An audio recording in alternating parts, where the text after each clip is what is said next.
I was 28 years old, had just gotten married, and we got a letter in the mail that said the house was about to be foreclosed.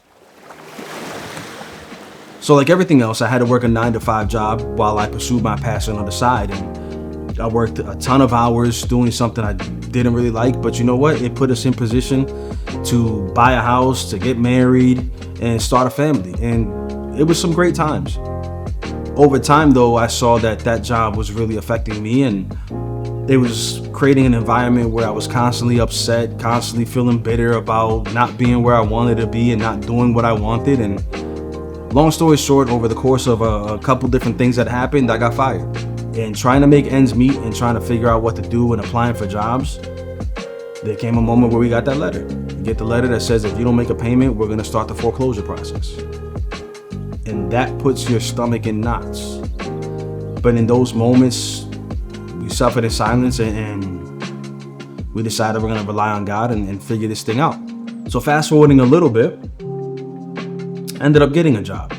We ended up not losing the house. When things finally got caught back up and we felt a little bit of peace and normalcy around the house, I decided to pick up a camera and really go back to that passion and that love for music and really dive in and see if I could add some of the visual element to everything we were doing. So I went to my 9-to-5 job at the time there and said, hey, what if you let me shoot a training video? You know, I got this camera, I've done some projects around with friends, and I just really want to be able to just do this to see if it works out, and I think I could do a good job at it. We did the video and they loved it. In that moment, I felt like it could be a business. So I kept doing spec projects like we call it, just things for little money or no money at all.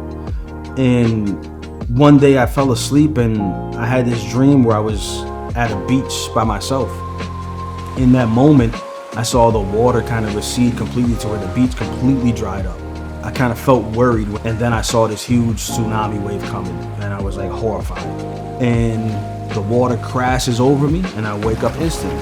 In that moment when I woke up, I felt very clearly, strongly, that in that moment where the water dried up, where the beach was completely empty, that was symbolic of the moment where I was without a job and our family was struggling financially, where we were in a position where we were about to lose the house.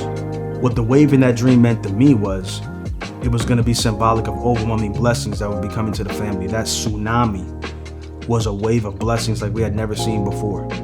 So in that moment, I knew if we were going to make a business, it had to be called Tsunami. And that's what it's been. A tsunami of blessings, a tsunami of opportunities, new experiences, having cameras that I thought we'd never have, working with people I thought we'd never be able to work with, and it's been great.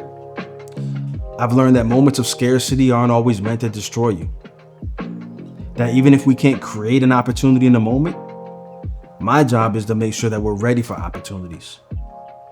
And if nothing else, I always like to keep in mind that we look up and keep pushing forward. Everything will work out.